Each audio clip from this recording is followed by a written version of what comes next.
Hello viewers, আসসালামু আলাইকুম। শুভ সন্ধ্যা। আমরা পিছনে এমএস ওয়ার্ড প্রোগ্রাম শেষ করে আজকে নতুন একটি প্রোগ্রাম নিয়ে হাজির হয়েছি। আজকের নতুন প্রোগ্রামটি হচ্ছে এমএস এক্সেল।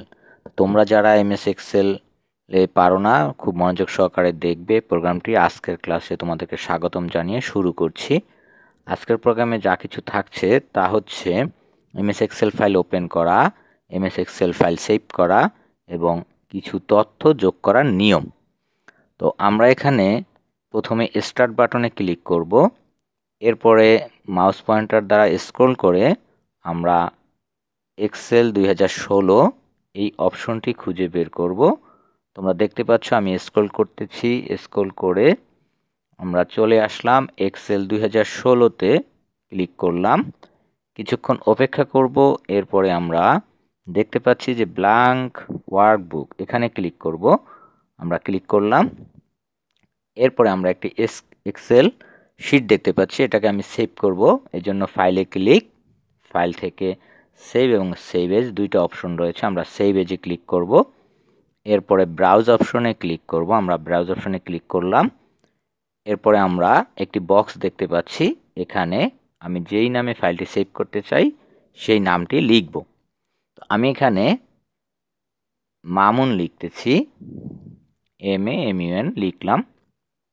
এখন আমরা এই নামে এই ফাইলটিকে ডেস্কটপে সেভ করব। এই জন্য ডেস্কটপে ক্লিক করলাম, সেভে ক্লিক করলাম। আশা করি তোমরা বুঝতে পেরেছো। দেখো এখানে মামুন নামে ফাইলটি সেভ হয়ে গেছে।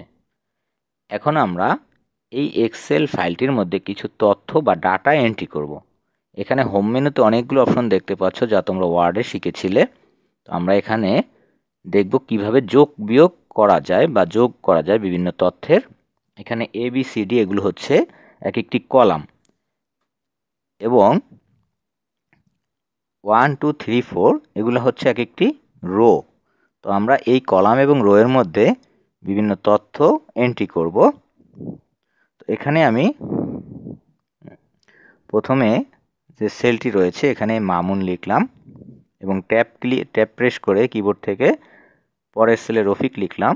তারপরের সেলে করিম, এর পরের সেলে লিখলাম সাদিকা, এর পরের সেলে লিখলাম মুনেম।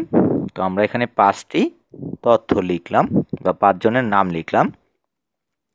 এই 5 জনের বিভিন্ন যে সাবজেক্টে পরীক্ষা দিয়েছিল সেই সাবজেক্টগুলোর আমরা কিছু তথ্য এন্ট্রি করব এবং সেই তথ্যগুলোকে কিভাবে যোগ করা যায় সেটা আমরা দেখব। তো চলো বন্ধুরা, আমরা দেখি কিভাবে এক্সেল শিটে যোগ বিয়োগ করা যায়। এজন্য আমি কিছু তথ্য এন্ট্রি করতেছি, দেখো প্রত্যেকটি সেলে। তো আমি এই সেলটিকে সিলেক্ট করে কপি করে কিবোর্ড থেকে CTRL-C এবং CTRL-V প্রেস করলাম পরের সেলে নিয়ে। তাহলে প্রথম দুটি কলামটি কিন্তু খালি হয়ে গেল, প্রথম এ কলামটি। এখানে আমি এ কলাম এবং 2 যে রো, এখানে আমি বাংলা বা BN লিখলাম, ম্যাথ লিখলাম, এরপরে হিস্ট্রি লিখলাম।